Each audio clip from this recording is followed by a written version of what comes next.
Boa noite, a paz do Senhor Jesus, tudo bem? Espero que todos aqui no meu WhatsApp estejam bem. É o meu desejo para todos vocês, hoje, amanhã, toda esta semana e até o final deste ano. Bom, antes de eu orar, eu quero compartilhar com vocês uma palavra, uma breve palavra que está no meu coração e creio que também está no seu coração. João 3, versículo 16. Porque Deus amou ao mundo de tal maneira que deu o seu Filho unigênito para que todo aquele que nele crê não pereça, mas tenha vida eterna. Repare bem o que esse versículo diz. Na primeira parte deste versículo, ele nos denota o amor de Deus, o tamanho do amor de Deus por nós. Porque Deus amou ao mundo de tal maneira. Ou seja, fala do tamanho do amor de Deus pela sua criação. Ele nos amou antes de tudo e de todos. O amor de Deus por nós é imenso. Esse João, capítulo 3, versículo 16, nos mostra na sua parte A, então, o tamanho do amor de Deus por nós.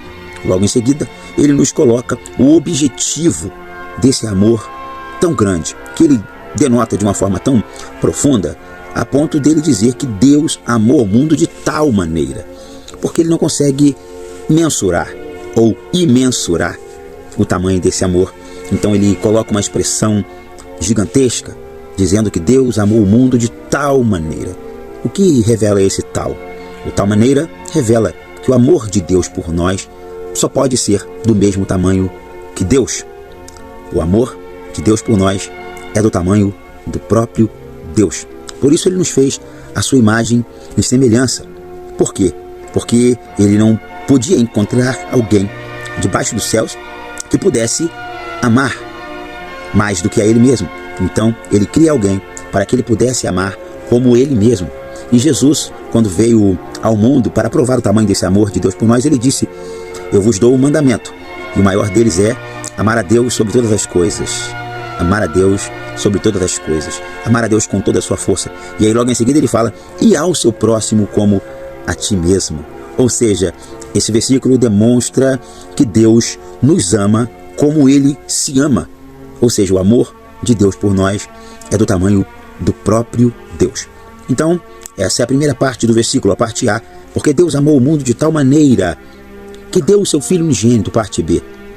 Ele amou de tal maneira e deu o seu Filho unigênito, a parte C, para que todo aquele que nele crê não pereça, mas tenha vida eterna. Esse aqui é o objetivo do tamanho do amor de Deus por nós.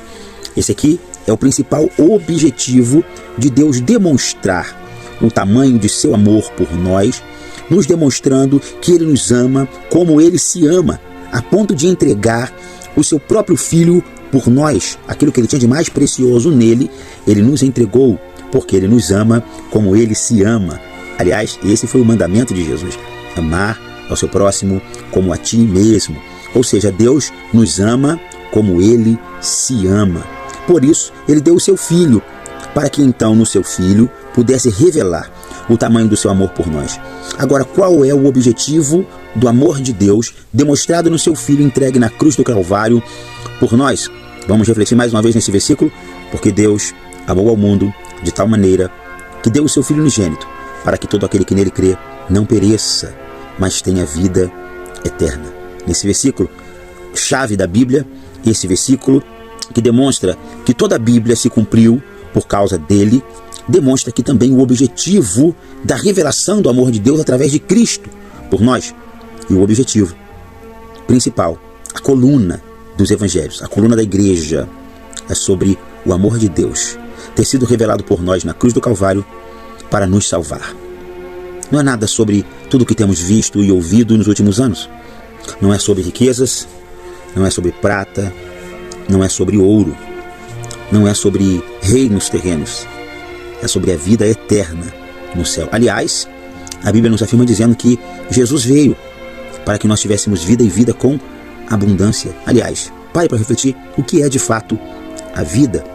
A vida é aquilo que se perfaz no nascimento e ao mesmo tempo é aquilo que se perfaz na morte. Portanto, ter vida com abundância é ter vida eterna.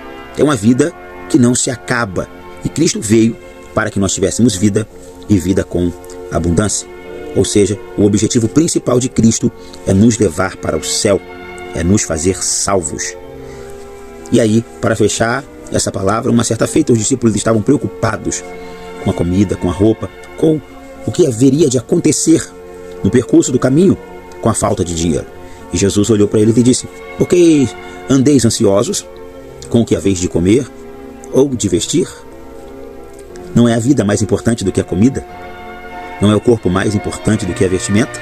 Olhai para as aves do céu. Olhai para os lírios dos campos.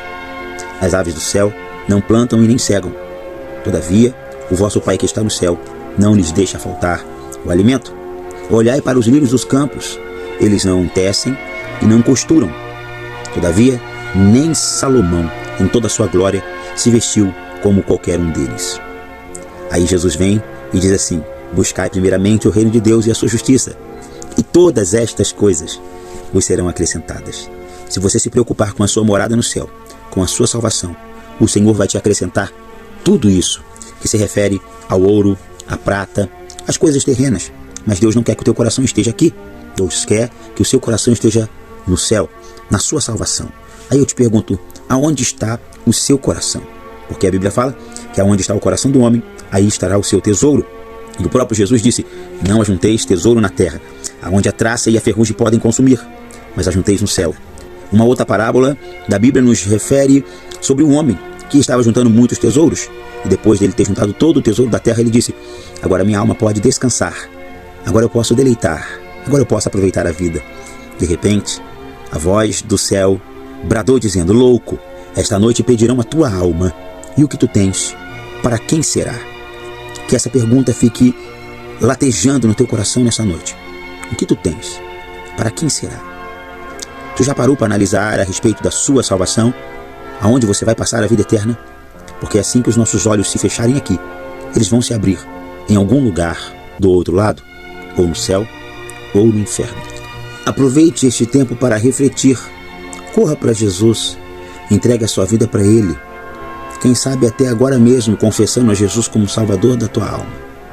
Sirva a Deus, vá à igreja, ouça a palavra, cultue, entregue a sua vida para Jesus, que eu tenho a certeza que não haverão arrependimentos. Que Deus te abençoe.